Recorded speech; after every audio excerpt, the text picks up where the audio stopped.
til at lave juleshow. Og vi glæder os helt meget til at fejre den her dag, fordi at den er mega speciel. 3. G er færdig med SAP.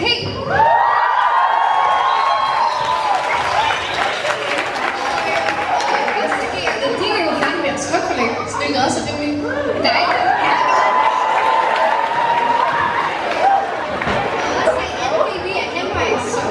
Gennem gymnasiet. Så det er også dejligt.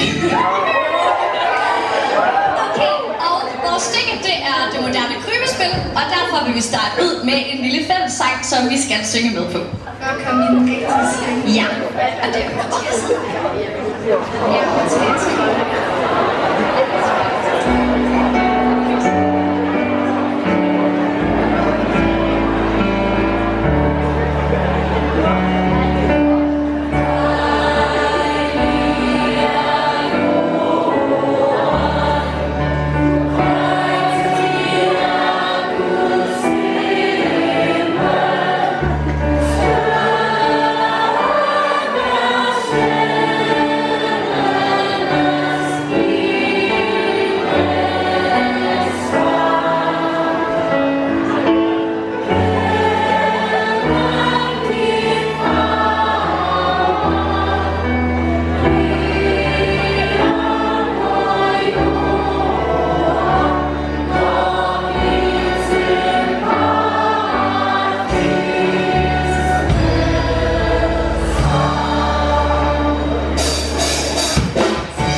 Så kommer der en fællessang, og teksten den står på den her skærm, så vi vil rigtig gerne have, I synger med. Ja, og rigtig god fornøjelse.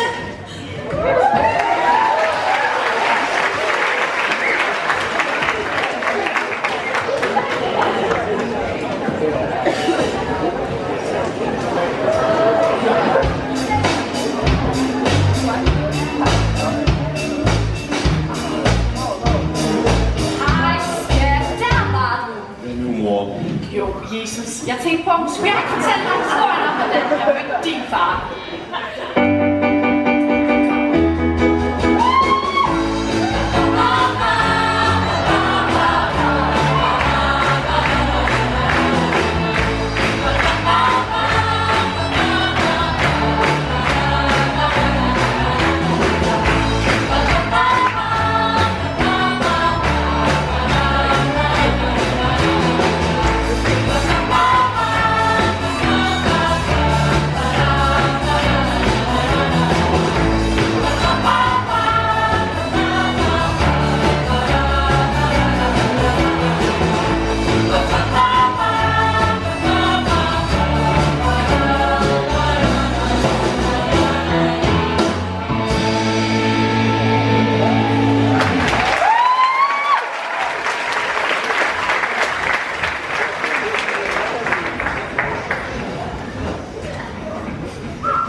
Det er bare så hyggeligt, altså. Ja, det bliver super hyggeligt.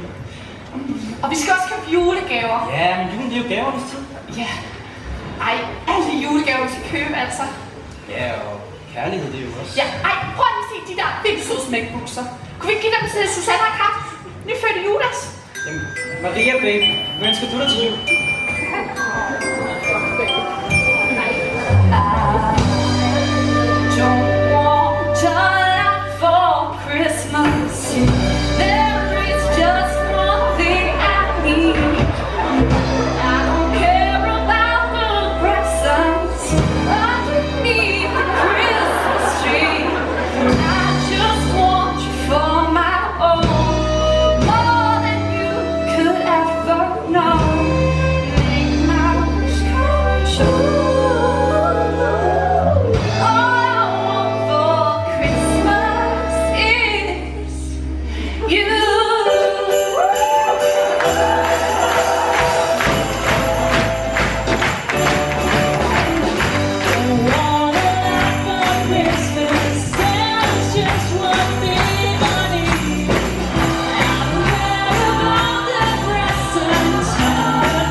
Kamp. Jamen, det var fordi, at han tænkte på, om vi ikke skulle, du ved, tage ud og spise på den kinesiske.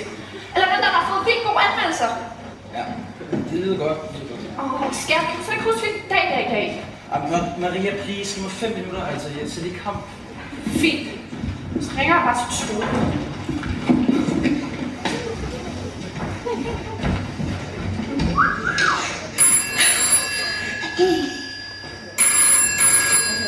Det er Tove.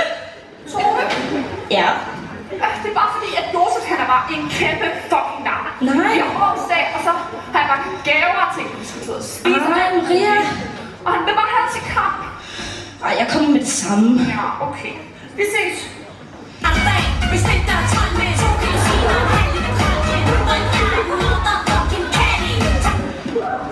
Hej skat, er du okay? Nej. Ja, du ser, jeg har bare købt en gave, der ligger bare på gulvet eller andet sted. Han ligger og ser kamp. Rigtigt. Let's Fucking douchebag. Ja. Hvad, jeg har noget, der kan sætte humøret op, tror jeg. Okay. Skal vi gå på Tinder? Okay. Skal vi finde nogle friske fyre? Okay. Hvis du hader så viser jeg dig verden fra den bedste side. Meget romantisk med det. Næste. Damejagt. Det er du brug for. Det er altså lidt for player. Det er næste. Ej, hvad med ham der? Han er lækker. Du har både med ham. Næste. Okay, ham der er mega lækker. Ja. Han spiller på Crazy Days. Okay, vi matcher.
DJ her på stedet. Men i aften, tag godt imod Calypso Chris!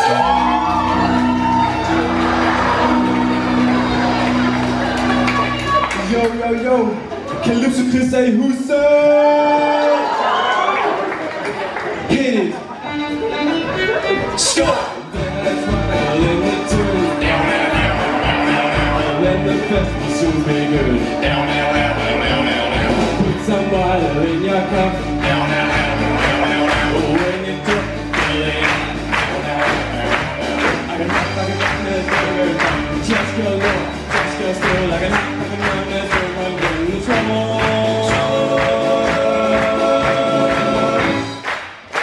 And the girl.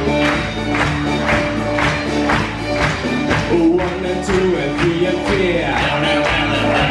Now yours with the disappear. 5 and 6 and 2 and 8. Oh, that is good for Mr. Clay. I can hop like a madness burger. Just go long, just go still. I can hop like a madness burger. Get in trouble.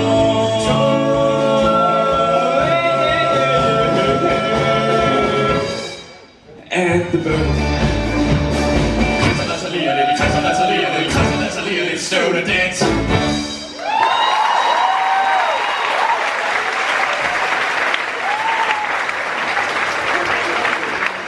Hey, hvad så? Du kan godt nok synge sig det bag for dig. Ja, altså, dansk er ikke eneste sted, jeg er god til at bryde mig. Hvad skal du nu? Jeg tror, det er sådan, der kunne jeg skal.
Glædelig Behøvede du altså slet ikke? Jo, selvfølgelig skal jeg.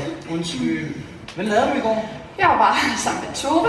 Du ved, pigefilm og te og kiks og sådan lidt. Ej, hvor hyggeligt. Ja. Det er godt, du har det godt, skat. Ja, det er Ej, så undskyld. Jeg elsker dig. Nej, hvor er jeg så bare heldig, jeg har dig, skat. Jeg elsker dig. Ja.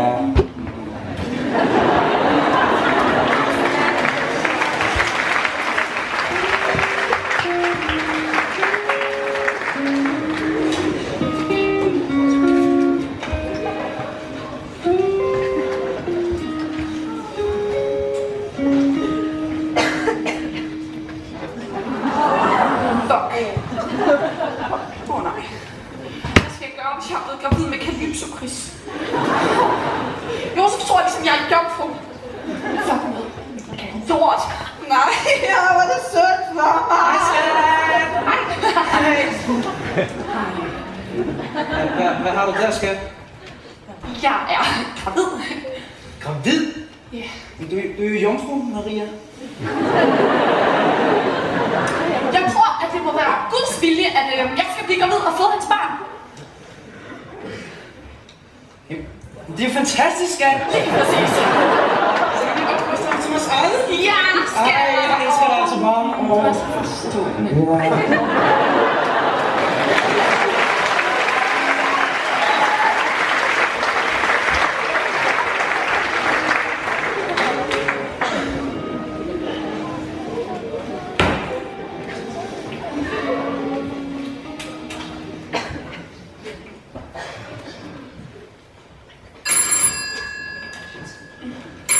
Ja, hej det er Maria. Hej søde, det er mor. Hej mor. Ja, hej. Det var godt, du kunne kende min gamle stemme. Nej, ja, godt. Du skal høre, du skal komme hjem til jul i år. Ja. Godt. Ej, nu søsteren kommer ikke hjem. Ej, så det er så spændende at høre om alle de turer, hun har været. Hold kæft. Hallo? Hallo?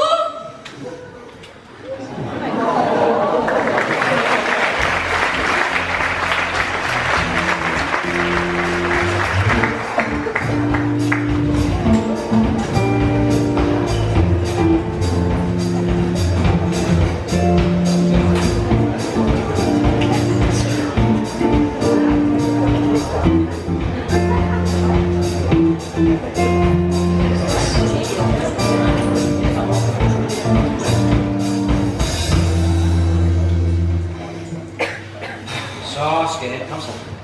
Mit Ja. Bussen er herovre. Jamen, goddag da. Ja, goddag. Goddag. Ja, du sætter dig bare bag i. Jo.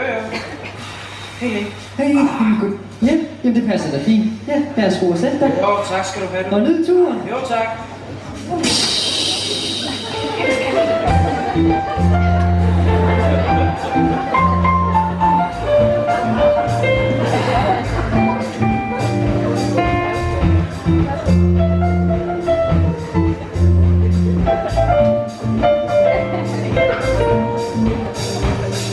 I'm driving home for Christmas. Oh, I can't wait to see those faces. I'm driving home for Christmas, yeah. Well, I'm moving down the line. And it's been so long, but I will be there. I sing this song to pass the time away. Driving in the bus, we're driving home for Christmas. It's gonna take some time, but I'll get there. Moi, hvad god jul.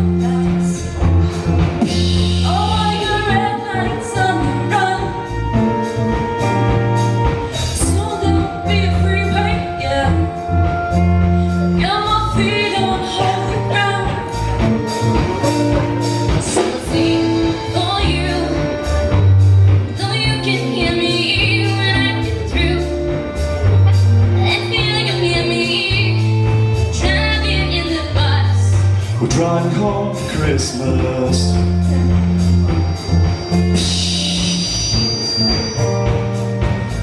Moi. Yeah, we're driving home for Christmas.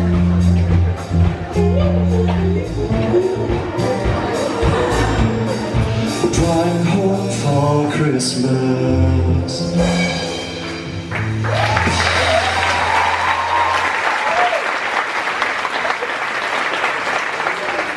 Ja, det var sidste stop. Er det her Bævtoft? Nej, den her bus går rundt over Jerstal. Kom så, skal jeg tage med hjem. Ja. Nå, ja, men Ja. glædelig jul. Jo, tak. Åh, det er lige til dig også. Moi.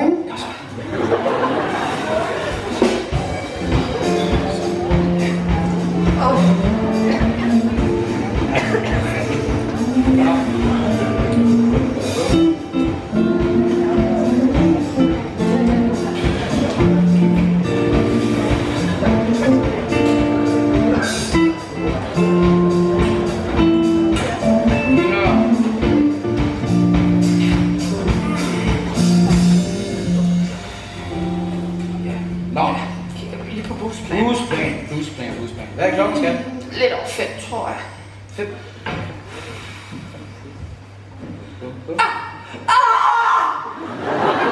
Jeg skal få noget! Maria! Nej! Du finder hospital!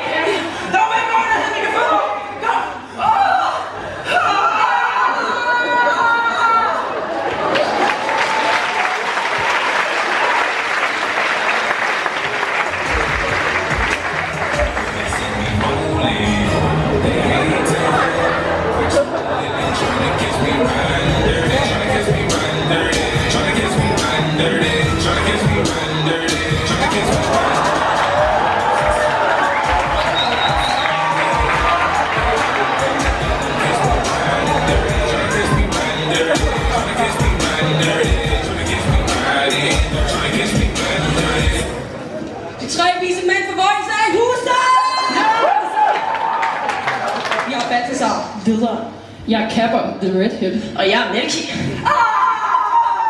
Hey drenge, hvad er det? Du kunne have fedt beat til vores nye rap. Nå, det var cool. Det er ordentligt sygt, mand. Det er en mega fedt beat, det her, mand.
Hvad, hørte I det?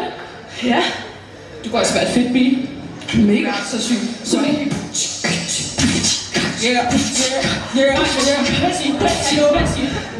kunne bare sådan noget 3/4-dels-agtigt, så... Ja. Kom, vi går efter det. Jeg tror, det er den vej. Men sig. Kæft, du er dum.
bondemand, ja.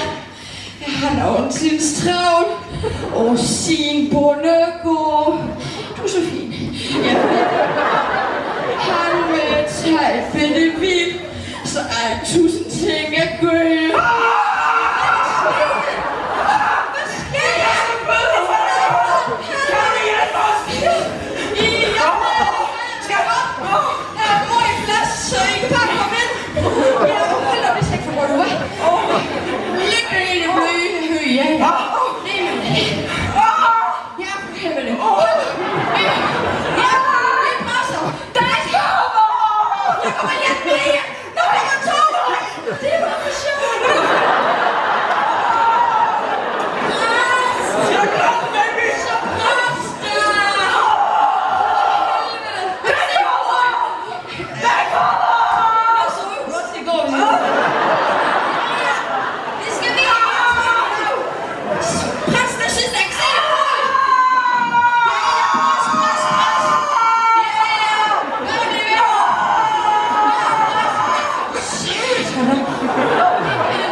Så velkommen til, det er også jeg søgte med besøg, ja. Jeg har besøgt en søgte pige. Født Jesu barn. Træk dig ud med. Det skal man have som fødsel. Det skal man altså. Ja, det kommer rigtig godt. Ja, det var rigtig godt. Jeg er så god Jesu barn. Det er rigtig godt. Jeg tror, jeg har lidt guld i lommen. Nej, hvor kæft. Lidt flot guld. Så tror jeg også, vi har lidt en røgelse. Det er vigtigt, det skal man huske. Ja, det har man råd til. Ja, så har vi lidt myreskær, hvis I forstår, hvad jeg mener.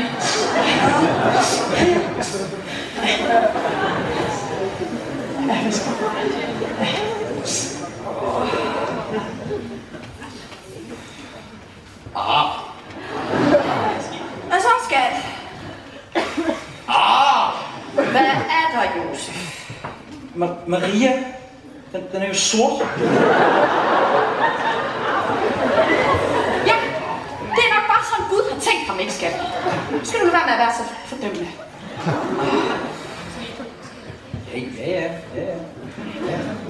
Ja, men sort, det skal også være så moderne.